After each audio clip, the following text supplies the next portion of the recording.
하나님의 말씀 누가복음 17장 1절에서 10절 말씀까지 보겠습니다.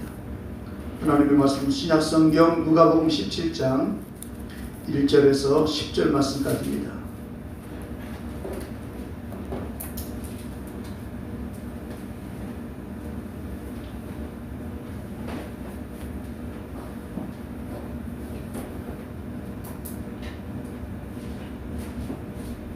누가복음 17장 신약성경 누가복음 17장 1절에서 10절 말씀까지.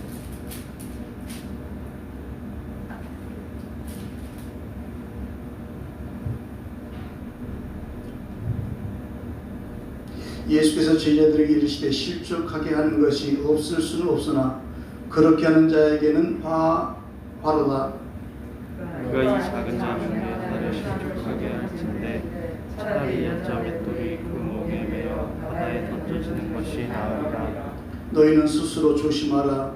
만일 내 형제가 죄를 범하거든 경고하고 회개하거든 용서하라. 만약 하루에 7번이라도 내게 죄를 짓고 7번 내게 돌아와 내가 회개하라 하거든 너는 용서하라 하시더라. 사도들이 주께 여짜오되 우리에게 믿음을 도와소서 하니 주께서 이르시되 너희에게 다시 하나님만한 법이 있으시리라. 이 문나무더러 우리가 붙어 바다에 숨겨라 하였을 것이요 그것이 너희에게 순종하였으리라. 너희 중 누구에게 밭을 갈거나 양을 치거나 하는 종이 있어 밭에서 돌아오면 그대로 곧 와 앉아서 먹으라 말할 자가 있느냐?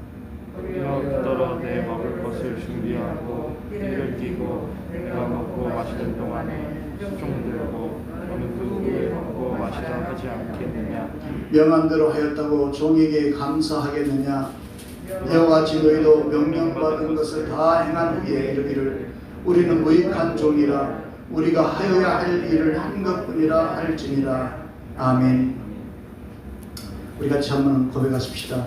참된 믿음의 사람들, 참된 믿음의 사람들, 참된 믿음의 사람들. 참된 믿음의 사람들. 네, 오늘 설교 주제입니다. 참된 믿음의 사람들이라고 했는데 또는 다른 말로 얘기하면은 구원받은 믿음의 사람들의 삶이 어떤 모습이냐라는 거예요. 구원받는 믿음의 사람들의 삶의 모습.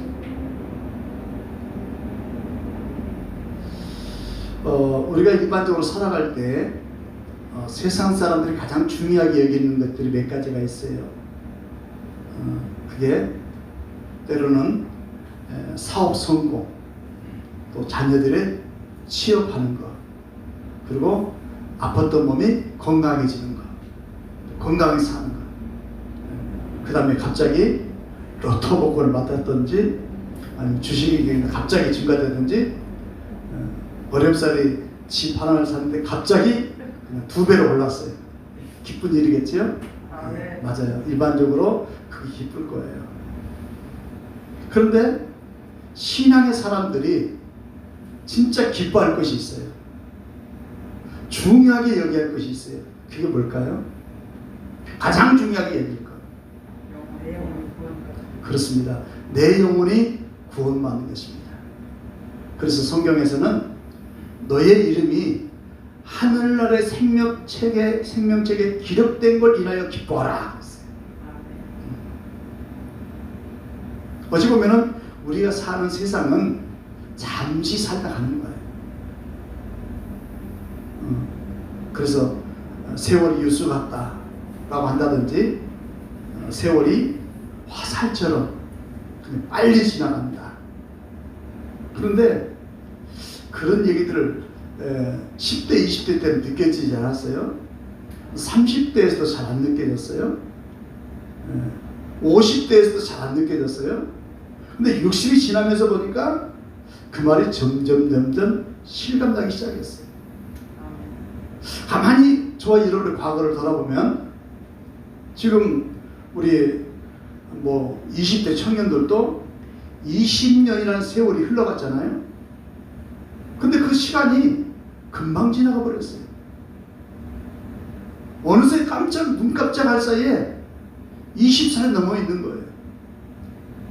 어느 눈 깜짝할 사이에 60이 넘어 있고 70이 넘어 있고 80이 넘어 있고, 이게 순식간에 지나가는 거예요.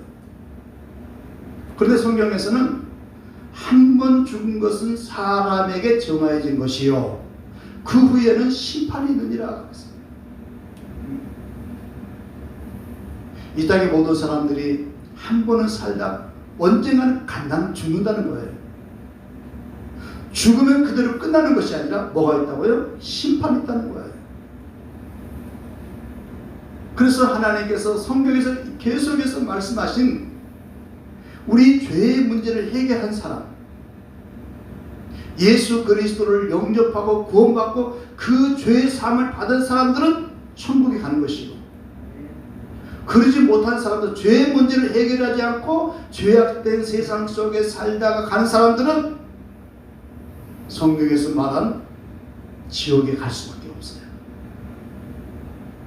그러니까 이 땅을 떠나고 나면은 둘 중에 하나예요.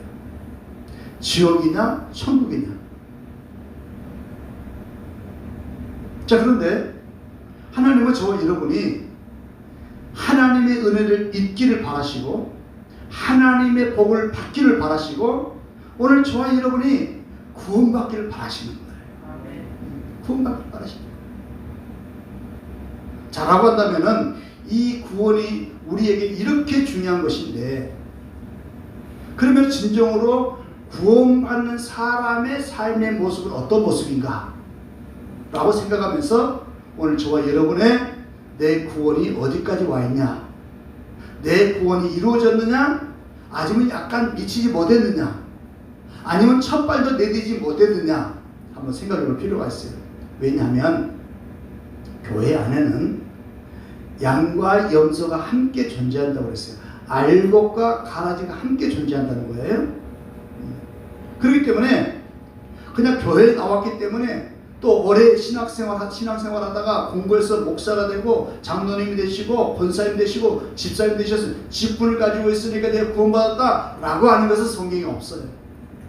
누구든지 예수 그리스도를 영접하기만 하면 그건 구원받는다는 거예요. 그리고 구원받는 사람의 삶은 분명히 달라져요. 그래서 오늘은 참된 믿음을 가지고 있는 사람들의 삶, 다시 말해서 구원받는 사람들의 삶의 모습을 보면서 저와 여러분의 구원이 어디까지 왔는지, 나는 구원이 이루어졌는지, 나는 아직 구원에 미치지 못했는지 라는 것을 좀 점검해보는 그런 시간이 됐으면 참 좋겠어요. 첫 번째로 생각할 문제는 참된 구원을 받은 사람들의 믿음은 겨자씨만한 믿음이 있어야 된다는 거예요. 오늘 본문 17절 6절을 볼까요? 자, 주께서 이르시되 너희에게 겨자씨 하나만한 믿음이 있었더라면 이 뽕나무더러 뿌리가 뽑혀 바다에 심겨라 했을 것이요 그것이 너희에게 순종하였으리라. 겨자씨만한 믿음인데 나중에 큰 역사를 이룬다는 거예요. 자, 이 얘기는 무슨 얘기냐면은 우리의 신앙의 양을 얘기하는 거, 질을 얘기하는 거예요. 우리 신앙의 내용이 진짜 겨자씨만한 참 믿음을 가지고 있다면 그 믿음은 장차 커서 큰 일을 할 수 있다는 거죠. 그 믿음이 커서 장차 큰 일을 한다는 얘기는 구원에 이를 수도 있는 것이고 이 땅에 살아가면서 하나님의 사람으로 큰 사역을 할 수 있다는 거예요. 자, 그런데 왜 이렇게 겨자씨만한 믿음을 얘기했을까요? 뭐 여러 가지 해석이 있을 수가 있겠지만 제가 생각할 때 이 겨자씨만한 믿음이라고 하는 것은 예수 그리스도를 막 영접한 사람들, 예수 그리스도를 바로 영접한 사람들도 생명이 있게 되는 거예요. 왜? 예수가 있는 자에게 생명이 있고 예수가 없는 자에게 생명이 없다고 그랬습니까? 그러면 겨자씨만한 믿음이 예수 그리스도를 영접하고 난 다음에 장성해야 되잖아요. 그래서 저는 이 겨자씨만한 믿음을 어떻게 생기냐, 갓 태어난 아이들로 생각해봤어요. 아이들이 태어나면 생명이 있어요 없어요? 생명이 있어요. 그런데 그 갓 태어난 아이들이 그 어린 영아에서 이렇게 장성해서 어른이 되기까지 과정을 보면은 그들에게 엄마가 먹을 걸 줘요. 젖을 주고 물을 먹이고 또 기저귀도 갈아주고 그 다음에 계속 먹여주니까 애기는 어떻게 합니까? 먹었던 것을 소화를 시켜서 싸야 되는 거예요. 그러면서 먹고 싸고 하면서 그 아이가 자라는 것처럼 우리 신앙의 사람들도 하나님의 말씀을 날마다 먹고 하나님의 말씀을 들음으로 인해서 날마다 싼다는 게 뭘까? 성경에는 그런 표현이 없지만 제가 혼자 생각할 때 날마다 먹고 산다고 하는 하나님의 말씀을 먹으면서 잘못된 것을 회개한다. 버린다는 거지. 그래서 이렇게 어린 아이들, 이 영아로 태어난 이 아이들이 먹고 마시고 날마다 쌀 때 그 아이가 정상적으로 건강 아이로 자라나는 것처럼 우리의 영혼도 하나님의 말씀을 먹고 마시고 날마다 우리의 잘못된 부분을 하나님의 말씀 앞에서 비추어서 회개하고 살아갔을 때 정상적인 믿음의 사람으로 자란다는 거지. 그런데 만약에 모양은 믿음의 모양인데 아주 크게 아름답게 믿음의 모양이에요. 근데 그 안에 생명이 없다면은 그 생명은 10년이 가도 20년이 가도 변할 수가 없어요. 안에 생명체가 없기 때문에. 그러겠지요? 어떤 씨앗이 있는데 플라스틱으로 진짜같이 만들어놨어요. 생명이 없이 플라스틱으로 진짜같이 그렇게 모양을 만들어놔서 땅에 심었다면은 그 씨앗은 100년이 가도 1000년이 가도 싹이 날까 안 날까요? 안 나요. 왜 그러겠어요? 생명력이 없기 때문에 그래요. 그러나 아무리 작은 씨앗이라도 생명력이 있는 것은 시간이 가면 거기에서 싹이 나게 된 거예요. 믿음도 마찬가지예요.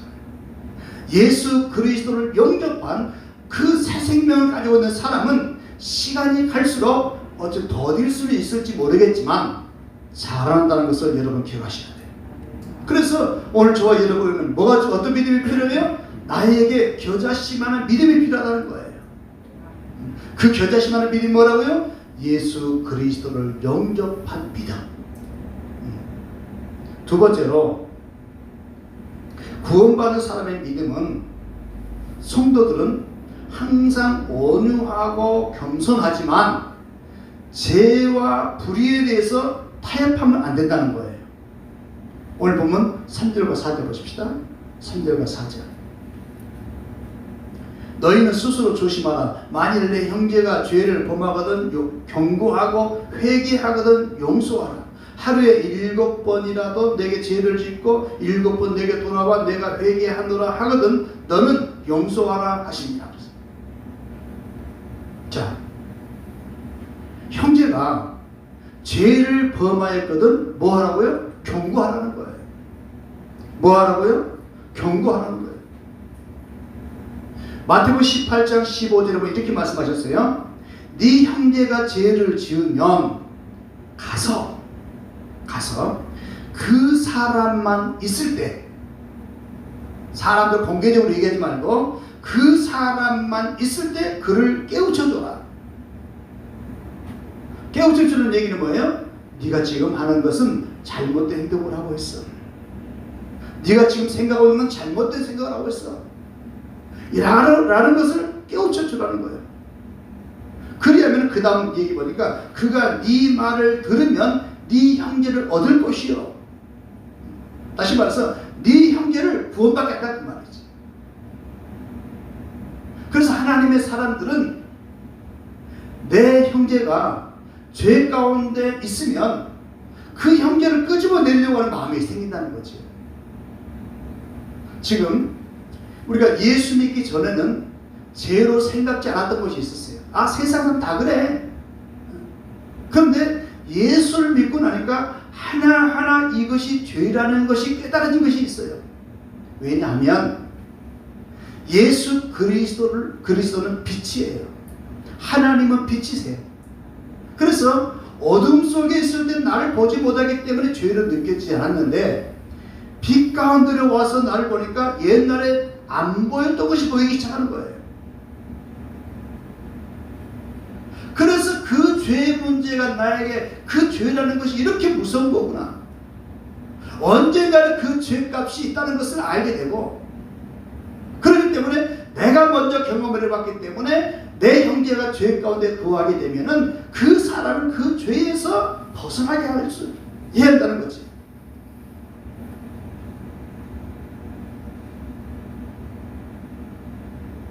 자, 그래서 믿음의 형제들은, 믿음의 사람들은 형제가 죄 가운데 있을 때 그 사람과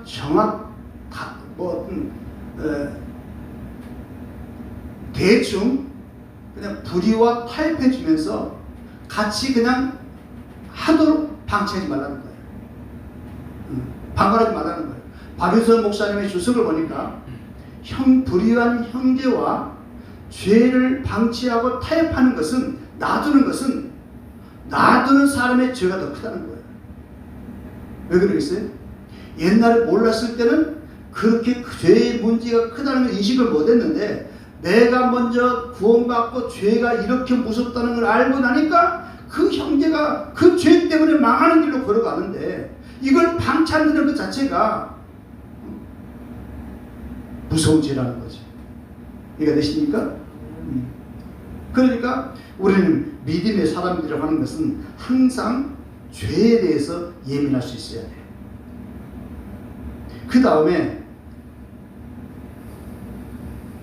믿음의 사람들이 조심할 것이 또 하나 있어요. 오늘 본문 1절 말씀이에요. 예수께서 저희들에게 이르시되 실족하게 하는 것이 없을 수는 없으나 그렇게 하는 자에게는 화르다. 그가 이 작은 자 중 하나를 실족하게 할진대 차라리 연자 맷들이 그 목에 매어 바다에 던져지리라 하는 것이 낫겠다. 여기서 지금 실족하게 하는 것들, 이것의 얘기는 다른 사람을 실족하게 하는 것이 그만큼 무서운 죄라는 건데, 그 실족하게 한다는 것은 무슨 얘기냐? 내가 지도자가 잘못 가르쳐서 실족하게 할 수 있어요. 그러니까 예를 들어서 이단들의 교주들이 잘못된 가르침을 줘가지고 그 사람들을 지옥에 가게 하는 죄는 더 크다는 거예요. 이해가 되시나요? 그 다음에 이단들의 삶이, 우리의 믿음의 사람들의 삶이 다른 사람을 실족하게 하는 것 자체가 무서운 죄가 된다는 거예요.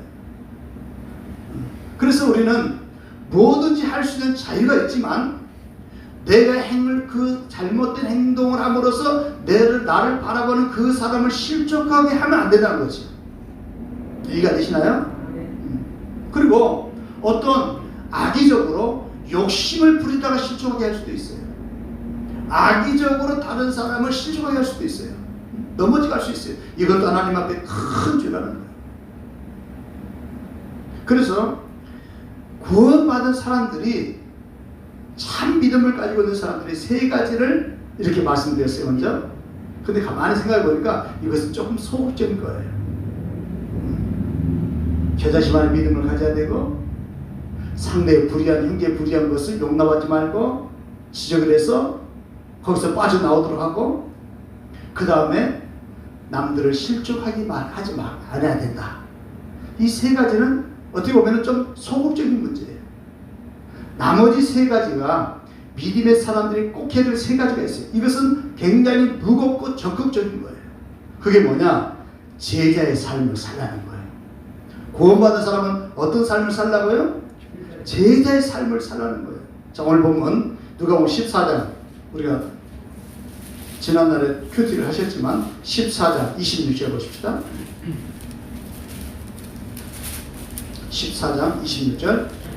무릇 내게 오는 자가 자기 부모와 처자와 형제와 자매와 더욱이 자기 목숨까지 미워하지 아니하면 능히 내 제자가 되지 못하고, 그랬습니다. 능히 내 제자가 되지 못한다. 여기서 이 제자라는 이 원문의 뜻은 배우는 사람, 학생, 이런 의미가 있어요. 근데 여기서 내 제자라는 이 뜻은 위대한 지도자를 따르는 사람을 제자라고 해요. 그러니까 예수님 시대 당시 세례 요한의 제자들을 얘기했잖아요. 또 모세의 제자들, 그때 당시 모세의 제자라는 사람들은 마침 유대인들, 바리새인들, 이런 사람들이 모세의 제자라고 했거든요. 또 예수님의 제자들, 그러니까 누구의 제자들이라고 하면은 예수님의 제자들이라고 하면은 예수님을 따르는 사람, 믿고 따르는 사람들이고, 세례 요한의 제자들 하면은 세례 요한을 믿고 따르는 사람 얘기하는 거예요. 그래서 성경에서 말하는 이 제자들이라고 하는 것은 예수 그리스도를 영접하고 구원받는 모든 사람들은 다 제자들이라는 거예요.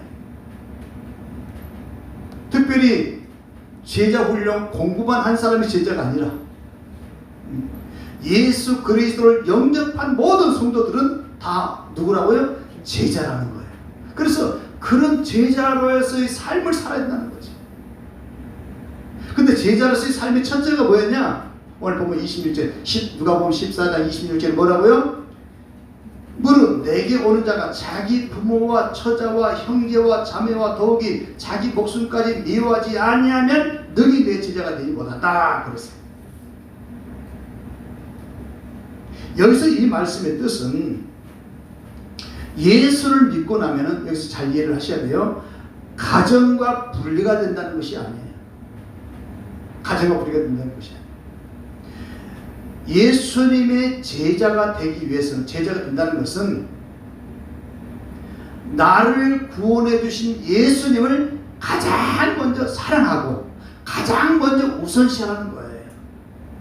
누구보다도, 부모님보다도, 형제보다도, 친척보다도, 아니 내 자신보다도 예수님을 더 우선시하면서 사랑하고 우선시하면서 그분의 뜻을 따라가는 거예요. 이해가 되십니까? 우선시하면서. 예를 들어 우리 같은 경우는 한국의 초대 선교사들이 외국에서 많이 들어오셨어요. 그때 우리나라는 굉장히 가난하고 암울하고 이런 상황이었어요.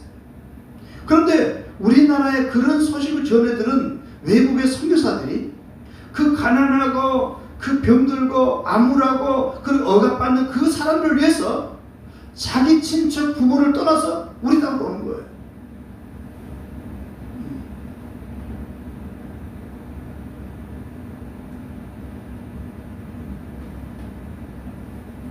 초대 선교사 중에 언더우드 선교사님이 계세요.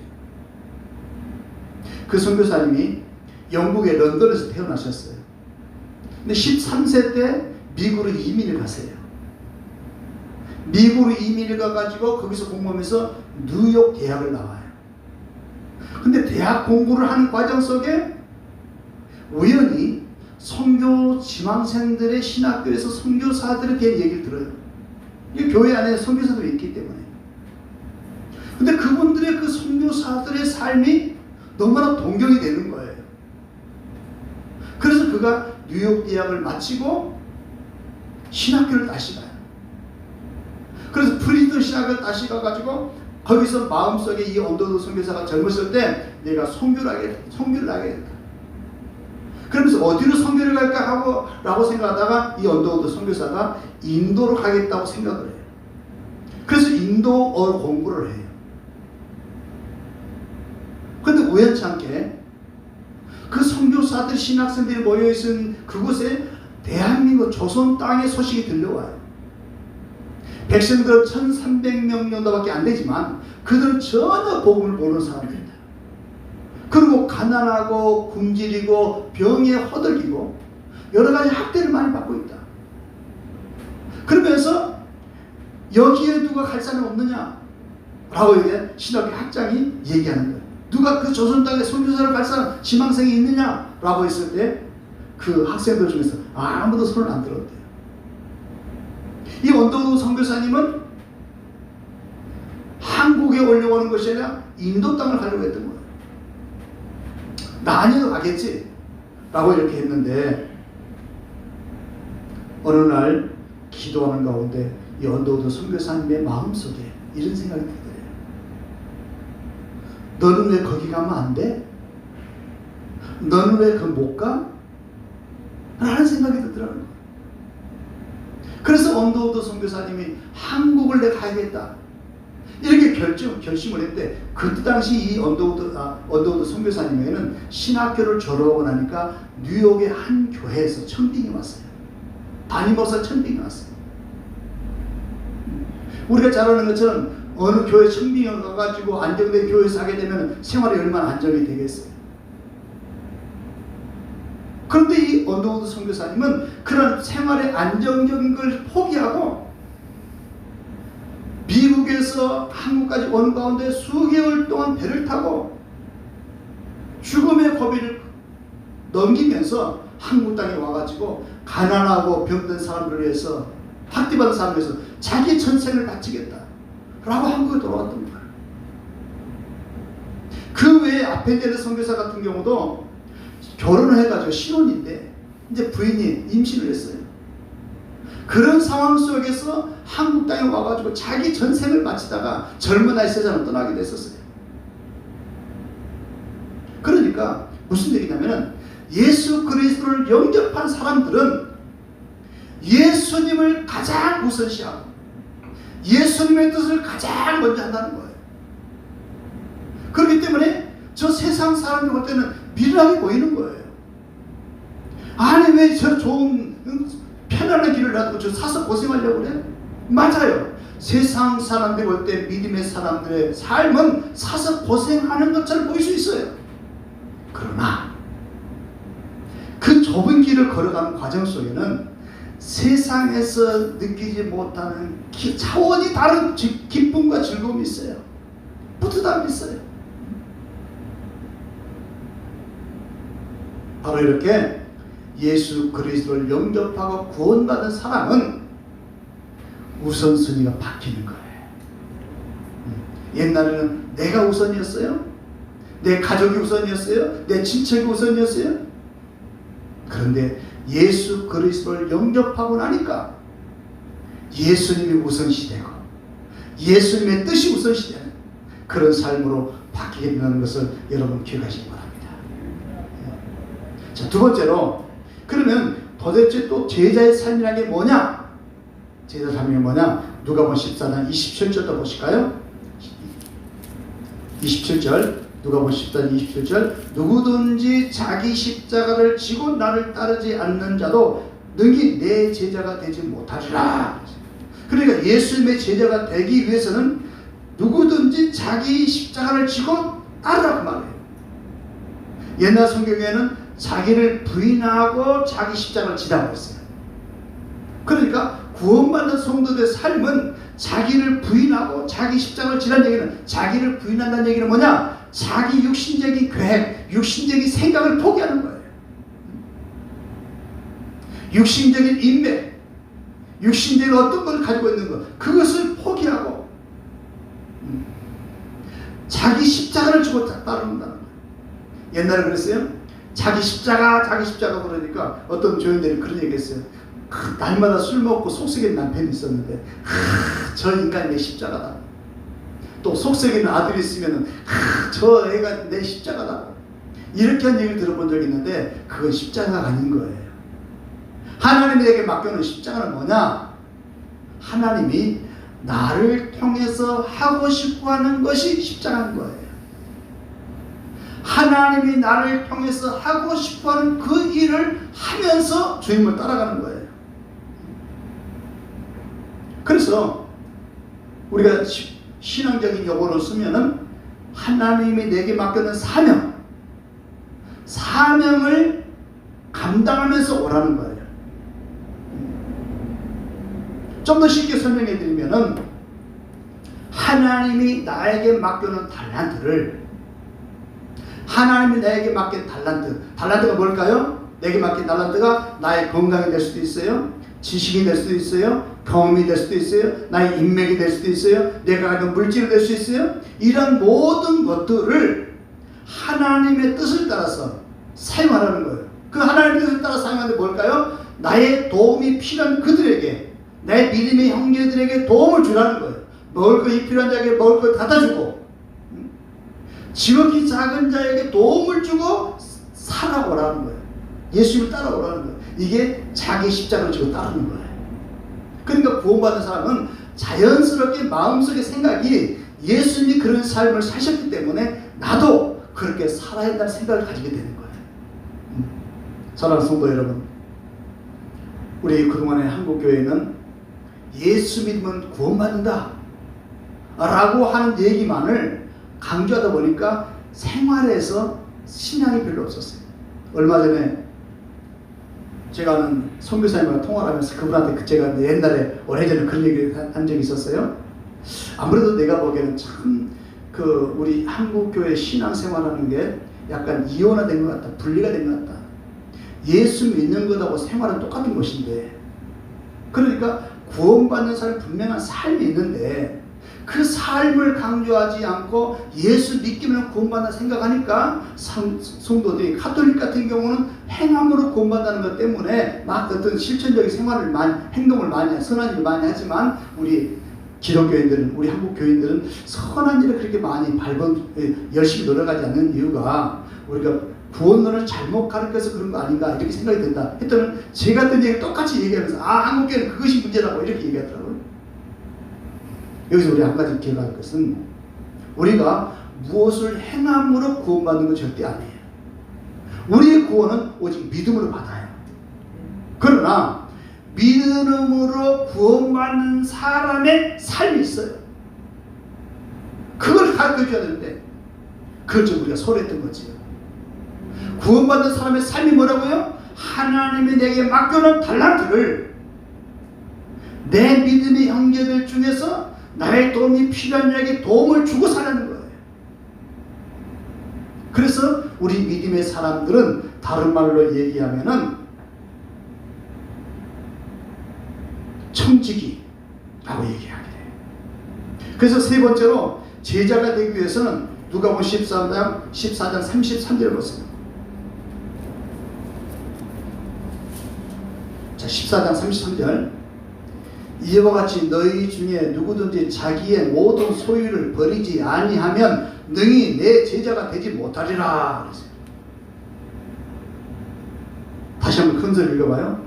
이와 같이 너희 중에 누구든지 자기의 모든 소유를 버리지 아니하면 능히 내 제자가 되지 못하리라. 여러분 좀 부담이 오지 않아요? 뭔 얘기예요? 누구든지 자기의 소유를 뭐 하지 아니하면 다 버리지 아니하면 내 제자가 되지 못한다. 그럼 다 버려서 어디다가 교회에다 갖다 바치라는 얘기냐? 그런데 여기에서 이 말씀의 의미가 좀 필요한 거예요. 자기 소유를 버린다는 얘기는 내가 지금 가지고 있지만 이것을 내 것으로 여기지 않고 하나님이 나에게 맡겼다라고 생각한다는 거예요.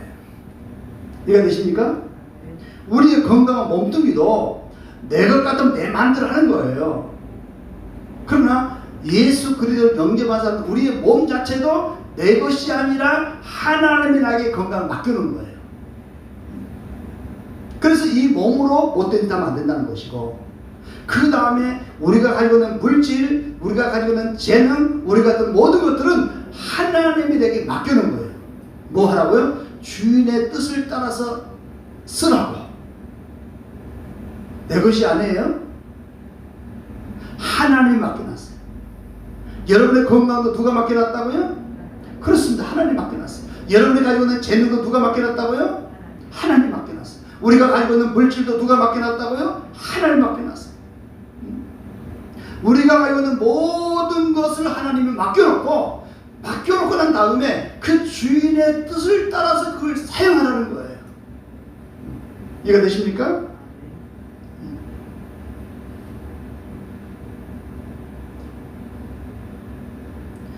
그렇기 때문에 구원받은 하나님의 사람들은 자연스럽게 나는 청직이다는 사실이 인식이 되는 거예요. 따라서 합시다. 나는 청직이다. 나는 누구다고요? 청직이다. 목사만 청지기가 아니고 장로님만 청지기가 아니고 누구만 청지기 아니라 구원받는 모든 사람들 다 청지기라는 거예요.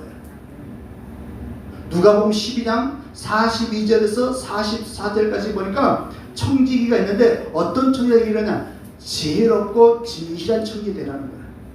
어떤 청지기요? 지혜롭고 진실한 청지기 되라.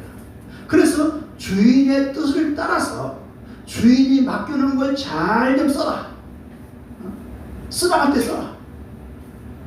근데 다음은 그런 사람을 보면은 주인이 자기의 모든 소유를 그렇게 사용하는 사람에 다 주겠다는 거예요.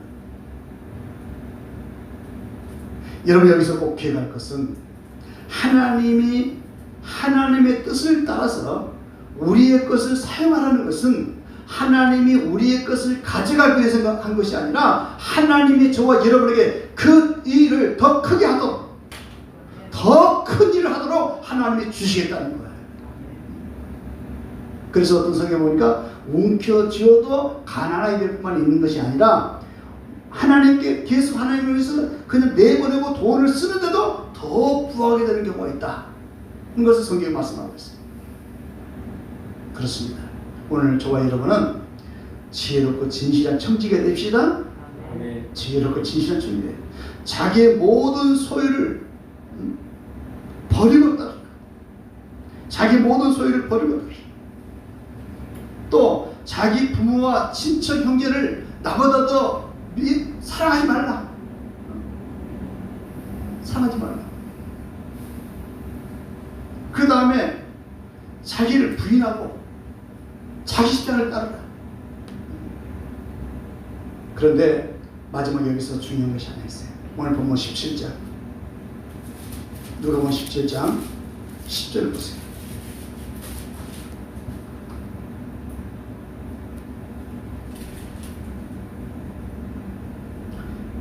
같이 읽어볼까요? 이와 같이 너희도 명령받은 것을 다 행한 후에 이르기를 우리는 무익한 종이라 우리가 하여야 할 일을 한 것뿐이라 할지니라. 아멘.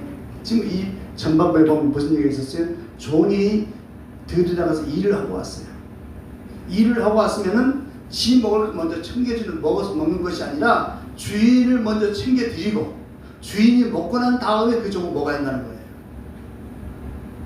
그래서 우리가 이런 청지기의 삶을 이렇게 정말 선한 일을 많이 했음에도 불구하고 우리 마음의 자세는 나는 무익한 종입니다. 나는 해야 될 것을 한 것뿐입니다.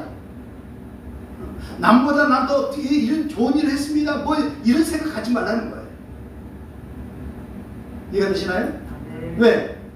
내 것을 가지고 했으면 내가 생색도 낼 수가 있는데 우리는 내 것을 가지고 하는 것이 아니라 누가 맡겨놨어요? 하나님이 맡겨놓은 걸 가지고 했기 때문에. 그래서 우리는 무익한 종이라는 것을 여러분 생각하십시오. 사랑하는 성도 여러분, 영혼 구원만큼 중요한 게 없어요. 오늘 설교를 들으면서 내 영혼의 구원은 완성이 됐는지 아직 미완성인지 뭐가 부족한지 여러분 점검하시기 바랍니다. 또 내 안에는 겨자씨만한 믿음이 있는지, 나는 죄와 불의와 타협하며 살지는 않았는지, 죄의 경고를 받아서 내가 떠나야 할 부분이 어떤 부분인지, 그 다음에 이제 내가 제자로서의 삶을 살아야 되는데 부모나 친척 형제보다도 예수님을 사랑하고 그 말씀을 더 우선시하고 살아가야 된다는 것을 여러분 기억하시고, 자기를 부인하고 자기 십자가를 지고 예수님 따라오는데 하나님 내게 맡겨놓은 사명이 무엇인지 다시 한번 생각하면서 그 사명을 내가 있는 그 자리에서 감당할 수 있는 여러분 되시기 바랍니다. 그 다음에 자기의 모든 소유를 자기 거라 여기지 않고 하나님에게 맡겨놨다. 하나님에게 맡겨놓은 걸 지혜롭고 진실한 청지가 되어서 사용할 때 잘 하시고 마지막 상 주심을 바라보고 나갔던 우리 믿음의 선배들처럼 죄를 위해서 남은 인생 살아가지는 저와 여러분 됐으면 참 좋겠어요. 우리 같이 찬양하고 같이 한번 기도하도록 하는 소원이라는 찬양을 같이 하겠습니다.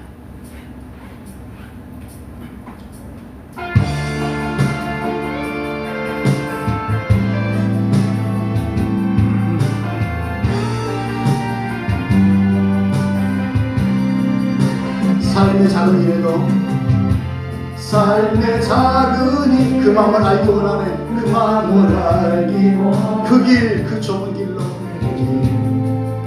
그 좁은 길로 가기 나의 자금을 알고 나의 자금을 그분의 크심을 알며 그 부르심을 알며 소망 그 깊은 길로 가기 원하네. 저 높이 솟은 산이 되기보다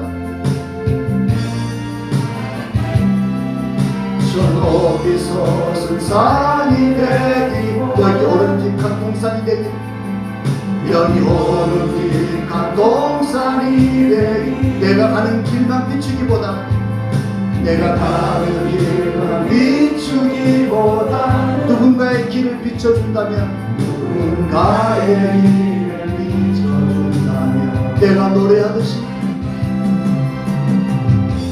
내가 노래하듯이 또 내가 얘기하듯이 살기, 난 그렇게 죽기 원하네. 삶의 한 절이라도 그분을 닮기 원하네. 사랑 그 높은 길로 가기 원하네. 저 높이 솟은 산이 되기보다 저 높이 솟은 산이 되기보다, 여기 오른틱한 동산이, 여기 오른틱한 동산이 되기, 내가 가는 길만 비추기보다 내가 가는 길만 비추기보다 누군가의 길을 비춰준다면, 누군가의 길을 비춰준다면, 내가 노래하듯이,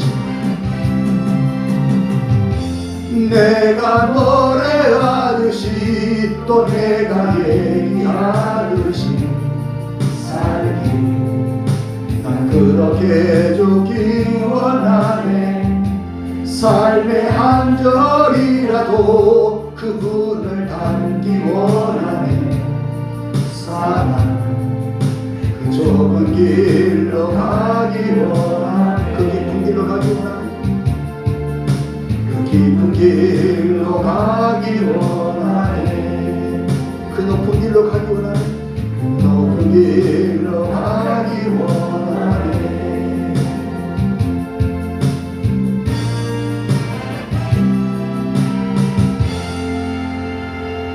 기도드리겠습니다. 하나님 아버지,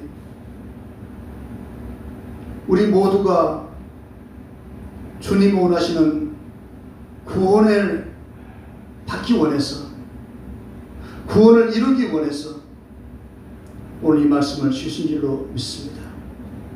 우리 믿음의 현주소를 다시 한번 점검하면서 나는 구원에 이르렀는지, 나는 아직 미치지 못했는지 점검을 보게 하여 주시옵시고, 오늘 말씀을 따라 우리 모두가 구원의 길로 다 이룰 수 있고 하나님의 뜻을 따라서 지혜롭고 진실한 청직의 삶을 살아갈 수 있도록 은혜를 베풀어 주옵소서.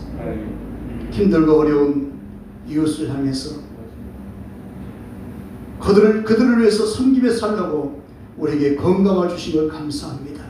재능을 주신 것 감사합니다. 경험을 주신 것 감사합니다. 물질을 주신 것 감사합니다.